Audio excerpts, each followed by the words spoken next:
Welcome back to Bangladesh 2.0. Since the dramatic political shift on August 5th, Bangladesh is at a crossroads. The fall of the Awami League government has opened the door for much-needed reforms. And today, we're exploring the most important one: constitutional reform. Without a rewritten constitution, any other reforms will be short-lived. Let's dive into why rewriting the constitution is not just necessary, but urgent. With an interim government now in place, many political parties, civil society representatives, and analysts agree this government should focus on formal institutional changes, starting with the Constitution. As political scientist Professor Ali Riaz stated, the current Constitution allows too much centralized power in the hands of the Prime Minister, paving the way for autocratic rule. If we truly want to establish a democratic system, constitutional reform is the foundation. Over the last 15 years, we've seen how the Constitution has enabled political centralization, particularly under Sheikh Hasina's rule. The 15th Amendment in 2011, which abolished the caretaker government system, is a clear example of how constitutional provisions can consolidate power in dangerous ways.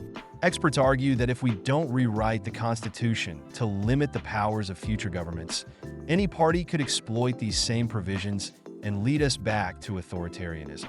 One of the key points raised by constitutional experts like Professor Riaz is that the current Constitution allows the Prime Minister too much leeway to act as a democratic dictator.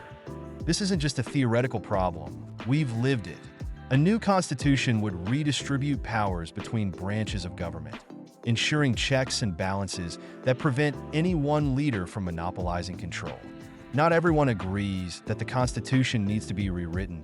Some experts, like Shadeen Malik, argue that the existing Constitution has all the tools necessary to reform the state, without needing a full rewrite.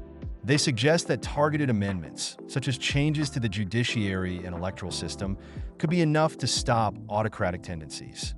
However, as Professor Riaz points out, if we leave the existing constitution as it is, the underlying issues will remain and reforms will not be sustainable. Many are calling for a constituent assembly, a body responsible for drafting a new constitution.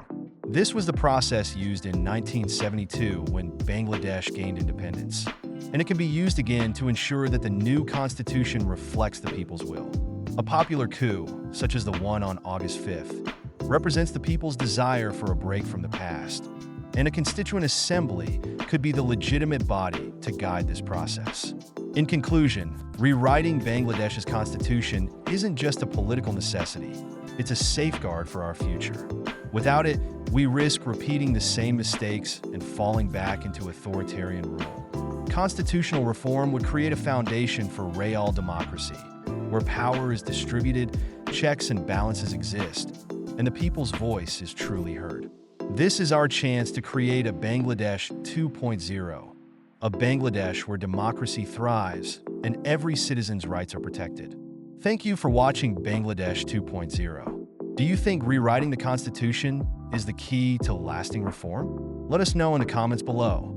Don't forget to like, subscribe, and share this video so we can spread the conversation about building a better Bangladesh.